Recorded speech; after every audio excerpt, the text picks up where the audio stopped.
ஆகாஷவாணி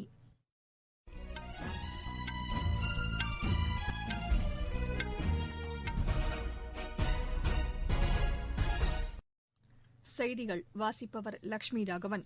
தலைப்புச் செய்திகள்: கொச்சி மங்களூரு இடையே அமைக்கப்பட்டுள்ள குழாய் எரிவாயு திட்டத்தை பிரதமர் திரு நரேந்திர மோடி இன்று நாட்டிற்கு அர்ப்பணிக்கிறார்.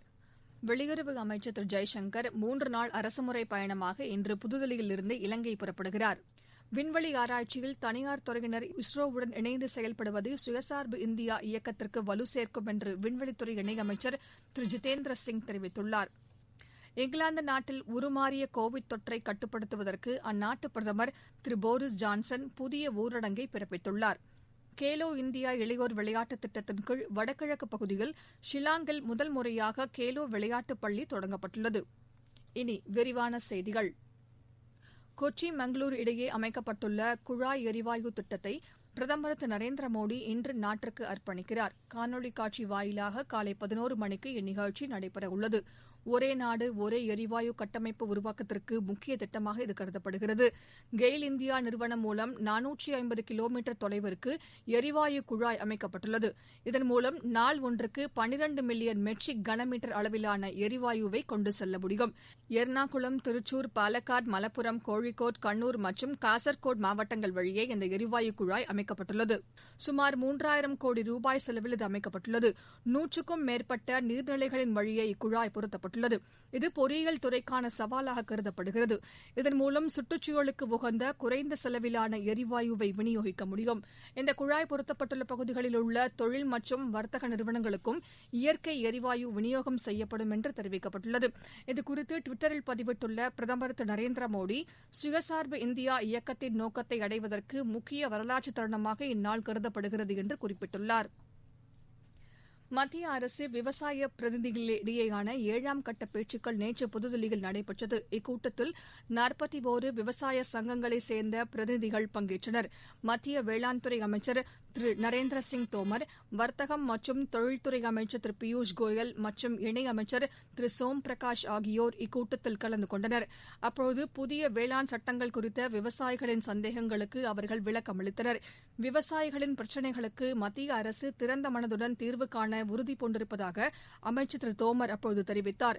இக்கூட்டத்திற்கு பின் செய்தியாளர்களிடம் பேசிய அமைச்சர் திரு தோமர், புதிய 3 வேளாண் சட்டங்களை திரும்பப் பெற வேண்டும் என்பதை விவசாய பிரதிநிதிகள் தொடர்ந்து வலியுறுத்தியதால் இக்கூட்டத்தில் முடிவு ஏதும் எட்டப்படவில்லை என்றும் தெரிவித்தார். மேலும் இதற்கு தீர்வு காணும் வகையில் வரும் 8ஆம் தேதி அடுத்த கட்ட பேச்சுக்கள் நடைபெறும் என்றும் அமைச்சர் திரு தோமர் கூறினார். வெளியுறவு அமைச்சர் திரு ஜெய்சங்கர் 3 நாள் அரசுமுறை பயணமாக இன்று புதுதில்லியிலிருந்து இலங்கை புறப்படுகிறார். அங்கு அவர் அந்நாட்டு அதிபர் திரு கோத்தபய ராஜபக்சே, பிரதமர் திரு மஹிந்த ராஜபக்சே, வெளியுறவு அமைச்சர் திரு தினேஷ் குணவர்த்தனா ஆகியோரை சந்தித்து இருதரப்பு பேச்சு நடத்த உள்ளதாக மத்திய அரசு கூறியுள்ளது. இந்த பயணத்தின்போது இலங்கை கடற்படையால் அண்மையில் பிடித்து செல்லப்பட்ட தமிழக மீனவர்களை விடுவிப்பது குறித்து திரு ஜெய்சங்கர் பேச்சு நடத்தக்கூடும் என தெரிகிறது.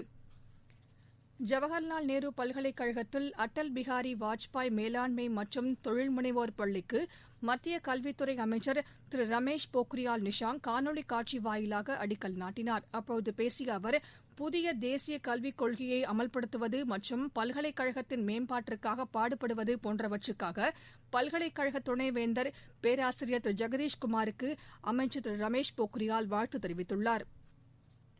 விண்வெளி ஆராய்ச்சியில் தனியார் துறையினர் இஸ்ரோவுடன் இணைந்து செயல்படுவது சுயசார்பு இந்தியா இயக்கத்திற்கு வலு சேர்க்கும் என்று விண்வெளித்துறை இணையமைச்சர் திரு ஜிதேந்திர சிங் தெரிவித்துள்ளார். இந்திய விண்வெளி ஆராய்ச்சி மையத்தின் சமீபத்திய சாதனைகள் குறித்து அவர் விளக்கி பேசினார். பிரதமர் திரு நரேந்திர மோடியின் முயற்சியாலேயே இந்திய விண்வெளித்துறையில் தனியார் துறையினர் பங்கேற்க அனுமதிக்கப்பட்டுள்ளது என்று கூறினார். தனியார் துறையினர் விண்வெளித்துறையில் பங்கேற்பதற்கு இந்திய தேசிய விண்வெளி மேம்பாட்டு மையம் முக்கிய பங்கு வகிக்கும் என்றும் கூறினார். இந்திய விண்வெளித்துறையுடன் இணைந்து செயல்படுவதற்கு 25க்கும் மேற்பட்ட நிறுவனங்கள் விருப்பம் தெரிவித்துள்ளதாகவும் அமைச்சர் திரு ஜிதேந்திர சிங் கூறினார். ஐநா பாதுகாப்பு கவுன்சிலில் நிரந்தரமல்லாத உறுப்பு நாடாக 8ஆம் முறையாக இந்தியா பொறுப்பேற்றுள்ளதை அடுத்து இந்திய தேசிய கொடி அந்த அலுவலகத்தில் ஏற்றப்பட்டது. இதற்கான நிகழ்ச்சியில் ஐநாவிற்கான இந்தியாவின் நிரந்தர பிரதிநிதி திரு டி.எஸ். திருமூர்த்தி கலந்து கொண்டார். அப்போது பேசிய அவர், ஐநா பாதுகாப்பு கவுன்சிலில் இந்தியாவின் தேசிய கொடி ஏற்றப்பட்டது தமது நாட்டிற்கும் குழுவினருக்கும் பெருமை அளிப்பதாக குறிப்பிட்டார். இதற்கிடையே ஐநா பாதுகாப்பு கவுன்சில் நிரந்தரமல்லாத உறுப்பு நாடுகள் பட்டியலிலிருந்து வெளியேறும் பெல்ஜியம், டொமினிக் குடியரசு, ஜெர்மனி, இந்தோனேஷியா மற்றும் தென்னாப்பிரிக்க நாடுகளுக்கு இந்தியாவின் சார்பில் பாராட்டு தெரிவிக்கப்பட்டது. முறையான கட்டுமானம் மற்றும் கட்டிட இடிமான பணிகளை மேற்கொள்ளாத நிறுவனங்களுக்கு சுமார் 1,59,00,000 ரூபாய் அபராதம் விதிக்கப்பட்டுள்ளதாக மத்திய சுற்றுச்சூழல் துறை அமைச்சகம் தெரிவித்துள்ளது. இது தொடர்பாக சம்பந்தப்பட்ட இடங்களில் சோதனை மேற்கொள்வதற்கு மத்திய மற்றும் ஹரியானா, ராஜஸ்தான், உத்தரப்பிரதேச மாநில மாசுக் கட்டுப்பாட்டு வாரியங்களுக்கு தில்லி காற்று தரக்கட்டுப்பாட்டு ஆணையம் அறிவுறுத்தியிருந்தது.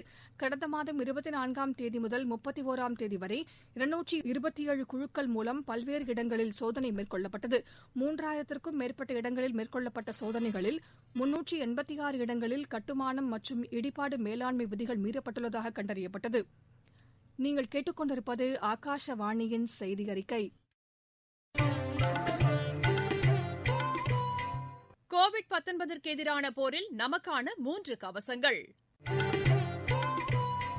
முகக்கவசம் அணிவோம், தனிநபர் இடைவெளியை கடைபிடிப்போம், கை மற்றும் முக சுத்தம் பராமரிப்போம். பொங்கல் பண்டிகையை முன்னிட்டு தமிழக அரசின் சி மற்றும் டி பிரிவு ஊழியர்களுக்கு பொங்கல் போனஸாக 30 நாள் ஊதியத்திற்கு இணையான தொகை வழங்கப்படும் என தமிழக அரசு அறிவித்துள்ளது. இதுகுறித்து வெளியிடப்பட்டுள்ள அரசாணையில் 3000 ரூபாயை உச்சவரமாக கொண்டு இந்த போனஸ் தொகை வழங்கப்படும் என தெரிவிக்கப்பட்டுள்ளது. அரசு ஊழியர்கள், உள்ளாட்சி அமைப்புகளில் பணியாற்றும் பணியாளர்கள், அரசு உதவி பெறும் கல்வி நிறுவனங்களில் பணியாற்றும் ஆசிரியர்களுக்கு போனஸ் தொகை வழங்கப்படும். தொகுப்பூதியம் மற்றும் சிறப்பு காலமுறை ஊதியம் பெறும் சத்துணவு பணியாளர்கள், அங்கன்வாடி பணியாளர்கள், கிராம உதவியாளர்கள், தினக்கூலி பணியாளர்கள் உள்ளிட்டோருக்கு சிறப்பு தற்காலிக மிகை ஊதியமாக 1000 ரூபாய் வழங்கப்படும் எனவும் தெரிவிக்கப்பட்டுள்ளது. இதேபோன்று ஓய்வூதியதாரர்கள் மற்றும் குடும்ப ஓய்வூதியம் பெறுவோருக்கு தலா 500 ரூபாய் பொங்கல் பரிசாக வழங்கப்படும் எனவும் அரசாணையில் தெரிவிக்கப்பட்டுள்ளது. ஆப்பிரிக்க நாடுகளில் ஒன்றான நைஜர் நாட்டின் தென்மேற்கு பகுதியில் அண்மையில் தீவிரவாதிகள் நடத்திய தாக்குதலுக்கு இந்தியா கடும் கண்டனம் தெரிவித்துள்ளது. இத்தாக்குதலில் 70க்கும் மேற்பட்டோர் உயிரிழந்தனர். இதுகுறித்து வெளியுறவுத்துறை அமைச்சகம் வெளியிட்டுள்ள அறிக்கையில், தாக்குதலில் உயிரிழந்த குடும்பத்தினருக்கும் நைஜர் அரசுக்கும் இந்தியாவின் ஆழ்ந்த இரங்கலை தெரிவித்துக் கொள்வதாக குறிப்பிடப்பட்டுள்ளது. தீவிரவாதத்திற்கு எதிரான நடவடிக்கைகளில் நைஜர் அரசு மற்றும் அந்நாட்டு மக்களுடன் இந்தியா உறுதுணையுடன் இருப்பதாக தெரிவிக்கப்பட்டுள்ளது. இங்கிலாந்து நாட்டில் உருமாறிய கோவிட் தொற்று அந்நாட்டின் பல்வேறு பகுதிகளில் தொடர்ந்து பரவி வருகிறது. இதையடுத்து நோய் தொற்றை கட்டுப்படுத்துவதற்கு அந்நாட்டு பிரதமர் திரு போரிஸ் ஜான்சன் புதிய ஊரடங்கை பிறப்பித்துள்ளார். இதையடுத்து இன்று முதல் அத்தியாவசியமற்ற கடைகள், பள்ளிகள் மூடப்படும் என்று அறிவிக்கப்பட்டுள்ளது. ஆக்ஸ்போர்ட் பல்கலைக்கழகம் மற்றும் ஆஸ்ட்ராஜெனிகா நிறுவனம் தயாரித்த கோவிட்-19 தடுப்பூசியை முதல் நாடாக இங்கிலாந்து விநியோகித்ததற்கு பாராட்டு தெரிவிக்கப்பட்டிருந்தது. இந்நிலையில் ஊரடங்கு அறிவிப்பு நேற்று வெளியிடப்பட்டது. இதுகுறித்து கருத்து தெரிவித்துள்ள இங்கிலாந்து பிரதமர் திரு போரிஸ் ஜான்சன், இங்கிலாந்தில் முதல் முறையாக கண்டறியப்பட்ட உருமாறிய கோவிட் தொற்று தற்போது பல்வேறு நாடுகளில் வேகமாக பரவி வருவதாக கூறினார். இதனை கட்டுப்படுத்துவதற்கு விரைந்து நடவடிக்கை எடுக்க வேண்டும் என்றும் அவர் வலியுறுத்தியுள்ளார். பாகிஸ்தானில் உள்ள பலுசிஸ்தான் மாகாணத்தில் சுரங்க தொழிலாளர்கள் 11 பேர் கொல்லப்பட்டதற்கு ஐநா பொதுச் செயலாளர் திரு அன்டோனியோ குட்ரஸ் கண்டனம் தெரிவித்துள்ளார். தாக்குதலில் ஈடுபட்ட தீவிரவாதிகளை கைது செய்து உரிய தண்டனை வழங்கப்பட வேண்டும் என்று பாகிஸ்தானை அவர் வலியுறுத்தியுள்ளார். கேலோ இந்தியா இளையோர் விளையாட்டுத் திட்டத்தின் கீழ் வடகிழக்கு பகுதியில் முதலாவது விளையாட்டுப் பள்ளி திறக்கப்பட்டுள்ளது. ஷில்லாங்கில் உள்ள அஸ்ஸாம் ரைபிள்ஸ் பொதுப்பள்ளியை கேலோ இந்தியா விளையாட்டுப் பள்ளியாக மத்திய விளையாட்டுத்துறை அமைச்சர் திரு கிரண் ரிஜிஜூ திறந்து வைத்தார். இதன் மூலம் நாடு முழுவதும் 9 விளையாட்டுப் பள்ளிகள் கேலோ இந்தியா விளையாட்டுப் பள்ளிகளாக அறிவிக்கப்பட்டுள்ளது. இதில் 5 பள்ளிகள் ராணுவம் மற்றும் துணை ராணுவம் மேலாண்மையின் கீழ் செயல்பட்டு வருகிறது. இப்பள்ளிகளில் விளையாட்டில் திறமையாக திகழும் மாணவர்களுக்கான தங்குமிடம், கல்வி, போட்டிகள் உள்ளிட்ட அனைத்து செலவினங்களுக்கும் மத்திய அரசு பொறுப்பேற்கிறது. கல்வியுடன் விளையாட்டையும் ஒருங்கிணைத்து நாட்டில் விளையாட்டுத் துறையை மேம்படுத்த வேண்டும் என்ற நோக்கில் கேலோ இந்தியா விளையாட்டுப் பள்ளிகள் செயல்பட்டு வருகிறது.